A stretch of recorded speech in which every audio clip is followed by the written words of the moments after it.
Saudações, senhores! Esse que vos fala é o professor Marcel Almeida e hoje a gente vai dar início ao conteúdo ligado à vegetação, senhores. O que é que a gente precisa primeiro entender no que tange a cobertura vegetal e, por consequência, as vegetações, senhores?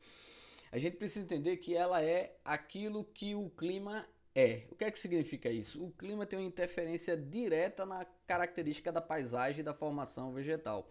Então, a cobertura vegetal ela possui uma característica intrinsecamente ligada com o clima. Ela reflete aquilo que o clima é. Então, o reflexo do clima é a própria vegetação, como diria um grande amigo meu.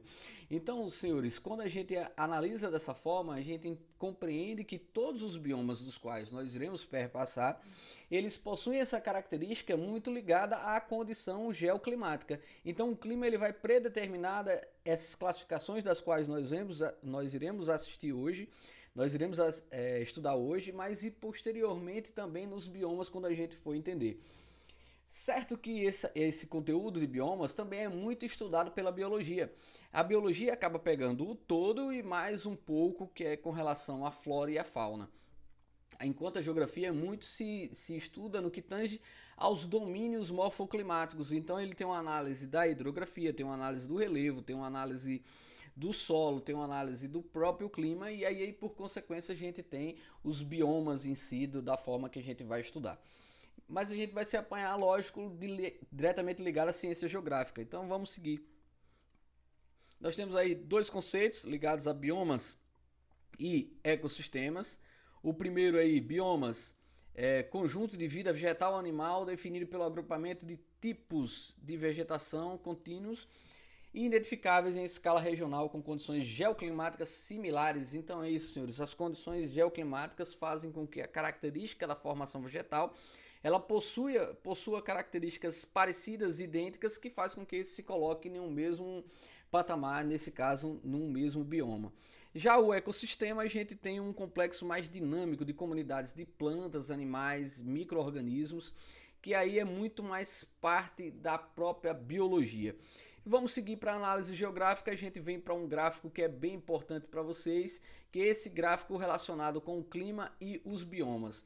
O que é que a gente percebe aqui? Aqui embaixo nós temos a temperatura média dos locais e aqui a quantidade de precipitação.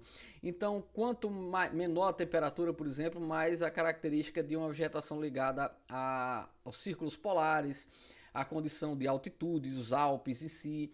Uma temperatura mais fria, não tão congelante como a outra, a gente tem uma característica de uma taiga mais próxima aos círculos polares. A outra que a gente definiu seria a tundra, né, mais congelada.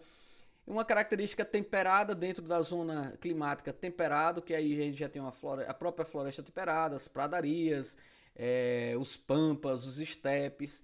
E o subtropical com a característica um pouco ligada as nossas a mata das araucárias, por exemplo, das quais nós temos, e ligada a uma temperatura mais elevada, a característica dos tropicais, atrelado, lógico, ao índice de chuva, né? A floresta tropical pluvial, com um grande índice de chuva. Então aqui a gente tem a ligação da temperatura, da precipitação com a característica de vegetação. Mas vamos para frente para a gente poder compreender mais ainda, senhores. Vamos para as classificações das quais eu quero ficar nessa aula de hoje para que a gente possa compreender e posteriormente a gente vai para as paisagens naturais, certo? Nas classificações nós temos diferentes tipos para que a gente possa analisar. O primeiro é no que tange a incidência de radiação solar. Então nós temos as megatérmicas, deixa eu dar uma clicada aqui, pronto, para aproximar. As megatérmicas, que são de característica dentro da zona intertropical, então nós temos temperaturas altas, megatérmica, grande insolação, normalmente em regiões tropicais, mesotérmicas com a característica de uma temperatura mais média, geralmente em regiões temperadas, então no próximo à faixa climática, e as microtérmicas em regiões de latitudes mais altas, ligadas a uma temperatura mais baixa dentro dos círculos polares, mas também a gente precisa lembrar das grandes altitudes, porque a gente já viu lá na aula de clima que quanto mais alto, mais frio. Fechado então nesse primeiro, vamos seguir para o segundo aí. Saímos da temperatura e vamos para a umidade, senhores. Deixa eu voltar aqui no que tange a umidade, nós temos outras características a serem lembradas para que vocês possam identificar cada característica de fisionomia da própria paisagem.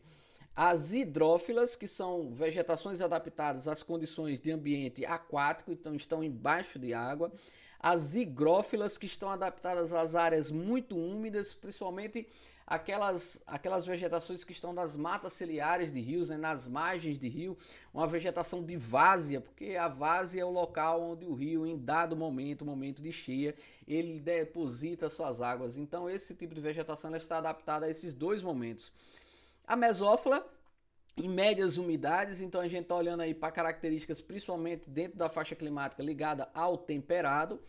As xerófilas, que são bem conhecidas nossas, né, dentro do nosso ambiente de caatinga, adaptadas a ambientes secos, né, a escassez significativa de chuva. As tropófilas, que possuem uma concentração de pluviosidade de chuva em dado momento, em outro momento mais seco, né? Por exemplo, a característica do tropical típico, né? Um inverno quente e chuvoso, um inverno ameno e seco, seria muito da característica do nosso cerrado. E as halófilas, que possuem a característica do nosso mangue, próximo a regiões litorâneas, em contato da salinidade, né? Do meio salino da água do mar, então são adaptadas às condições de sal, né, de água salgada. Tranquilo? Vamos partir para o próximo aí. Vamos para a luminosidade, senhores. No que tange a luminosidade, nós temos aí as heliófilas, que são aquelas que estão expostas à iluminação solar, e as umbrófilas, que são adaptadas às condições de sombreamento, estão na sombra. Se a gente fizer um apanhado pequeno, né, de maneira micro, analisar a plantinha da sua casa, a gente precisa entender isso. Tem plantas que devem estar expostas ao sol ou expostas a condições de sombra. Então, ou dentro de casa ou fora de casa, você precisa analisar que tipo de planta é, se ela é heliófila ou umbrófila. Chama atenção a uma outra dica aqui, ó. Esse umbrófila, tá certo, tá? É sombreado, mas você pode encontrar ele com O. Ombrófila. E aí o que é que significa? Ombro, chuva, fila, amiga, amiga da chuva. Então, por exemplo, classificar como a floresta ombrófila equatorial, eu estou fazendo alusão ao grande quantitativo de chuvas que a floresta amazônica tem. Fechado aí, então, nesse raciocínio, vamos para o próximo aí. Sem perder tempo, senhores. Folhagem. Nós temos aí algumas classificações de folhagem, né? Latifoliada, que é uma folhagem mais larga, adaptada a lugares de grande umidade. Uma folha larga dentro do sertão com pouca chuva, ela vai queimar. A ciculifoliada, que tem esse formato de agulha, o formato mais fino em condições de menor umidade. Então ela acaba reduzindo a perda hídrica. A evotranspiração é reduzida, visto que ela não tem de onde repor, e muitas vezes ela faz com que ela tenha uma outra característica, que é essa de baixa decídua ou caducifólia. Então ela perde as suas folhas, ela libera as suas folhas em dado momento para gastar menos energia. A coriácea, que é uma folhagem mais dura, mais resistente, é aquela que você não rasga, mas você quebra, né? E tem como se fosse um líquido, né? Como se fosse água dentro dela. E as perennifólias, que são as folhas que se mantêm dentro da árvore o tempo todo, em qualquer estação do ano, né? Mantém as suas folhas verdes e lá elas não caem, né? Vamos ver aí a fotografia de cada um. As latifoliadas está aí presentes, muito de característica também umbrófilas, né? De sombra. Quem tem uma plantinha aí com uma folhagem maior dentro de casa sabe o que é que eu estou dizendo. As aciculifoliadas, que são os nossos pinheiros, né? A casuca, a característica da floresta de coníferas, né? A floresta de taiga em si. E as coriáceas, que tem uma folhagem mais dura, mais resistente, da qual a gente já falou, né? Vamos seguir aí para o próximo, raízes, senhores. Raízes são extremamente importantes e vocês vão falar aqui comigo e compreender, para vocês entenderem mais aí. Deixa eu voltar aqui e colocar ela mais aproximada. Nós temos as raízes superficiais, aquelas que estão próximas à superfície, dada a pobreza do solo, dada a acidez do solo, em busca de nutrientes lá em cima. Nós temos a cabeleira, aquela que as raízes estão pouco profundas, porque, por exemplo, em dado momento, quando chove, ela vai tentar absorver essa água o mais rápido possível antes dela evaporar, que é muito caso das presentes em ambientes áridos, né, as xerófilas em si, os arbustos xerófilos. As pivotantes ou axiais, que possuem um eixo central, então ela vai lá embaixo buscando a grande pluviosidade, né? em grandes profundidades, na verdade, em busca da água lá de lençóis freáticos, não pluviosidade, profundidade. E as pneumáticas ou aéreas, que é aquelas que estão em um meio em que falta de oxigênio no solo, principalmente em ambientes salinos, ela levanta suas raízes para buscar em cima, que é o caso dos nossos mangues. Vamos ver elas aí, senhores. Olha lá.